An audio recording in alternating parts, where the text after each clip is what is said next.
I wasn't sure how many had raped me, but it was over and over and over again. A Hill Country mother retells the nightmare attack she and her husband suffered in their home a year and a half ago. And now she says the district attorney prosecuting the case is leaving them in the dark. The Marble Falls couple contacted KXAN's Erin Cargile after her investigation 2 weeks ago into the four-county district supervised by District Attorney Sam Oatman.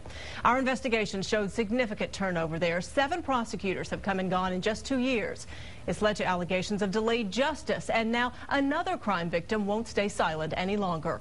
We want to warn you what you're about to see and hear is graphic. Erin Cargile continues our coverage in a report you'll only see on Austin News. In a gated community on the outskirts of Marble Falls, it takes another gate code to get into Sandy and Bobby Doyle's hilltop home. But the added security did not stop those with the worst intentions. We were asleep, and I heard a noise, and I saw them right here in the living room. I saw the shadows. How they got in is still a mystery, but according to investigators, these men from El Salvador went straight for her husband in bed. By the time I could see what was going on, there were 3 men on him, and with what I saw, he should be dead. Bobby's face and body repeatedly hit with the butt of rifles the men brought with them. They went after Sandy, too. Her face was covered with a pillowcase during the most traumatic part. They tied me up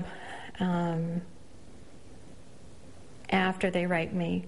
I wasn't sure how many had raped me, but it was over and over and over again. Within hours, the suspects were caught, but 5 months later, Nuana Fuentes Sanchez escaped from the new Burnett County Jail. Sandy's frustrations mounted as she turned to District Attorney Sam Oatman for answers. Basically, I was asking who had raped me. They had the results back from the DNA. She says Oatman finally told her there was evidence the escapee was one, but won't tell her who the second one is. They've got written DNA now. It took them almost a year and a half to get it.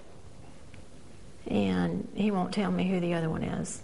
Sandy says she asked Oatman to let her know when the rape charges would be presented to a grand jury, but found out after the fact in the mail. As victims, we should be embraced to the extent where this is where we stand, this is where we're going to go, and we should get updates instead of silence. And that's what he promised us when we went into his office with bruises and no skin on our face. That's what he promised us. Oatman refused to comment on the case or Sandy's concerns, citing it is still under investigation. Saturday, she received another piece of mail. A new March trial date has been set. But this is the first communication we've gotten from the DA's office in months. The bruises have faded, but Sandy and her husband are still suffering physically. Bobby gets dizzy spells, and both have nerve damage in their hands from being tied so tight. Getting past the emotional pain hinges on justice being served.